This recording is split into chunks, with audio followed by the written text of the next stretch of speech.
Hello students, today we are going to learn, coming to the next chapter, it deals with the classification of igneous rocks. Let us see what is the classification of the igneous rock.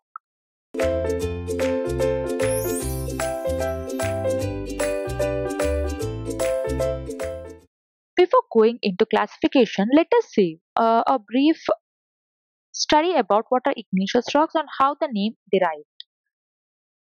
We know that the rocks are divided as igneous, sedimentary and metamorphic. The first rock is igneous rock. Let us see the word igneous rock. Igneous. The word it is derived from the Latin word where ignis means fire because these rocks are formed by the very hot materials. We know magma and lava.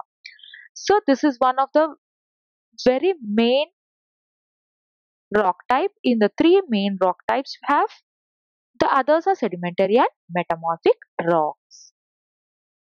Also, these are formed through the cooling and solidification of magma or lava. How are these formed? Igneous rocks are formed by the cooling and solidification magma or lava. As I told you, fire, because these are almost near to the temperature of fire. Hence, we are telling the rocks which are formed by the hot rocks or the hot materials like magma or lava known as igneous rocks. Also, these may form with or without crystallization, either below the surface or on the surface of the earth, which we have already read in the previous slides, like extrusive and intrusive. There are several classifications based on the different properties. A broad classification of igneous rocks are as below. Let us see how they are classified. The volcanic rocks, that is extrusive rocks. These are mainly formed due to the lava or magma flows. These are known as pyroclastic flows. Coming to the next classification, it is intermediate rocks. Those are known as hypabyssal rocks. The last one is plutonic rocks or intrusive rocks. Example, dikesensils, batholiths and laccoliths, etc. This actually the name comes from the Greek god that is Pluto. We all know Pluto is a god, Greek god. He is a god of underworld. So forms of volcanic rock. What are the different forms of volcanic rocks? One is the intrusive. Sometimes it is also known as volcanic igneous rocks, where the molten rock will erupt from the earth's interior through a volcano or fissure. This is a volcano, it is erupted. There is passage erupted with a fissure, that is nothing but a small passage.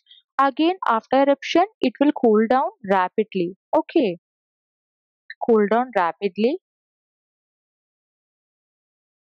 at the surface in form of lava, and hence it does not have any specific shape. Okay, magma, when it comes, the material which comes from the interior of the surface along with the fixture are known as magma. When it comes outside and cooling, it is called lava. What are lava flows? Lava flow is nothing but on eruption, lava simply flows on the surface of the earth, which is the basis of the surface appearance because it will take the shape of the surface on which it is flowing. Hence, the lava flows are described as blocky lava or rapid lava. Okay, these are described as the lava flows are described as blocky lava or ropey lava because it will take the texture of the surface of the earth on which it is flowing. Okay, coming to the block lava. What do you mean by block lava? Let us see. See, it is nothing but less mobile. That is more viscous. It has more resistance towards the flowing, and it will have rough and irregular surface. Vesicles are few and irregular in shape. Okay. Coming to after cooling down, it results into angular and also chunky in structures or its texture. This causes the lava to thicken and also to break apart as the flow continues to move downslope. If it is a downslope, it will the flow will continue and there will be the deposition takes place. Such a texture is referred as AA, or probably because of the plane inflicted on a person just trying to walk across such a flow. Let me see. See, AA texture. This is called AA texture. So it will take the what happens is it will generally flow continues to move down slopes. So such a texture is referred to as AA texture. Here you can see where the pain inflicted on a person trying to walk across such a floor is not comfortable. Okay, this is called AA texture. Coming to the next topic, that is pyroclast or pyroclastic. These are the examples. What do you mean by ropey lava? It is more mobile, that is very less viscous in nature. Also, it has a wrinkled but smooth and shiny surface. After cooling, you can see how shiny it is. Water vesicles, which are more in number and which are very much small, spherical in shape. These are all few examples. Pahohia texture. This is Pahohia texture, which is formed. Metallic in structure. Coming to next topic, that is pyroclast or pyroclastic. They are nothing but the exclusive igneous rock texture, which are referred as pyroclastic. So this is exclusive igneous rock texture property. This results in very explosive eruptions. Also, which sends not only lava flying through the air but also the fragments of the volcano itself, which are very much hotter in nature. All airborne volcanic fragments are referred as pyroclasts. Important point, all airborne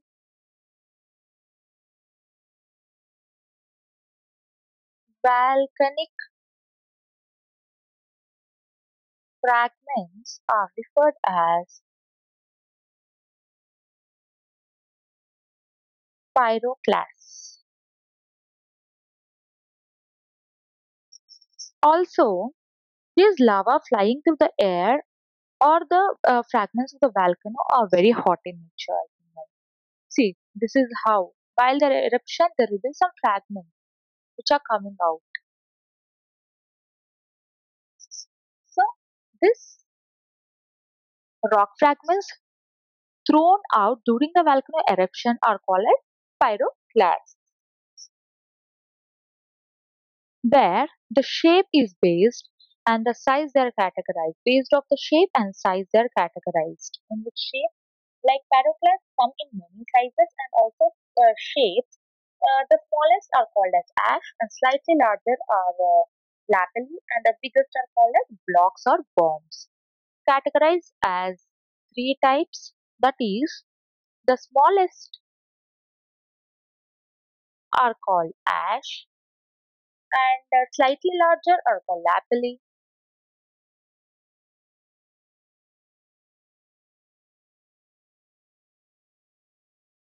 and biggest are called blocks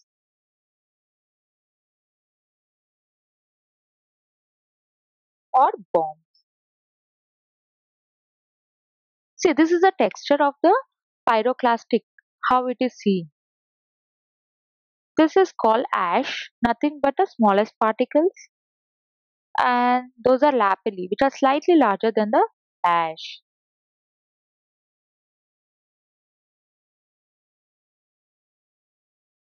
See, this is the volcanoic bomb, which is larger in texture when compared to the other two, a lapilli and the other smallest ash. So, see, the volcano bomb will have the tail and the head. This is the tail portion, and this is the head portion. So, large pyroclasts are known as volcanic bombs. Here, typical shape with head and tail. This is a very typical shape where it will consist of head and tail. So, typical shape has head and a tail. Bombs can result into severe damage if they strike because they're very hot. Also, they cause more damage when compared to other two things. So the bombs can result into several damage. Bombs can result into several or sometimes like when they strike they will cause many damages, several damages it can strike.